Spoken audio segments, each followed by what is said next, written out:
ಅಲ್ಲೊಂದು ಕಣಿವೆ ಇದೆ ಅಂತ, ಕಣಿವೆ ಸಿದ್ದಗಿರಿ ಅಂತ, ಸಿದ್ಧಾರೂಢರಿಗೆ ಆರೂಢ ಜ್ಯೋತಿ ಶಕ್ತಿ ಬಂದಂತಹ ಜಾಗ, ಅಗ್ನಿ ಸ್ವರೂಪ. ಅವ್ರ ಹಚ್ಚಿ ದೀಪ ಇವತ್ತು ಸಿದ್ಧಾರೂಢ ಆರಿಲ್ಲ ದೀಪ ಅಲ್ಲಿ ಸಿದ್ಧಾರೂಢ ಮಠದಲ್ಲಿ, ಸಿದ್ಧಾರೂಢ ಮಠದಲ್ಲಿ ಅಂತ ಒಂದು ದೀಪ, ಅಂತ ಒಂದು ಆರೂಢ ಜ್ಯೋತಿ ಶಕ್ತಿ ಸಿಕ್ಕಂತಹ ಜಾಗ ಅದು. ಒಂದು ಗವಿ ಒಳಗಡೆ ಹತ್ಕೊಂಡು ಹೋದ್ರೆ 1,000 ಗವಿ ಒಳಗಡೆ ಹೋಗ್ಬೇಕ್ರಿ. ಇವತ್ತು ಇದೆ, ಸ್ಟಿಲ್ ಇದೆ. ಮತ್ತೆ 1.5 ಕಿಲೋಮೀಟರ್ ಬೆಟ್ಟ ಮೇಲಿದೆ. ಆ ಬೆಟ್ಟದ ಮೇಲೆ ದೀಪ ಹಚ್ಚೋದ್ರಿ. 5 ಕಂಬಗಳ ದೀಪ ಇದೆ, 5 ಲೈನ್ ಕಂಬ ಇದೆ.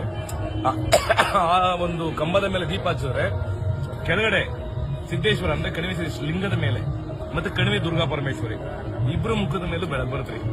ಅಲ್ಲೊಚ್ಚಿ ದೀಪ ಬೆಳಕು ಇಲ್ಲಿ ಬರುತ್ತೆ ಇವತ್ತಿಗೂ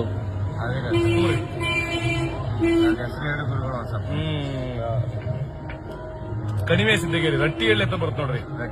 ರಟ್ಟಿಹಳ್ಳಿಯಿಂದ 4 ಕಿಲೋಮೀಟರ್ ಒಳಗಡೆ ಬಹಳ ತಪಸ್ವಿ ಜಾಗ. ಇವತ್ತು ಸಿದ್ಧಾರೂಢರನ್ನ ಅಜ್ಜ ಶಿವಲಿಂಗ ತೊಡೆ ಮೇಲೆ ಕುಣಿಸಿ ಪೂಜೆ ಮಾಡ್ತಾರಲ್ಲಿ.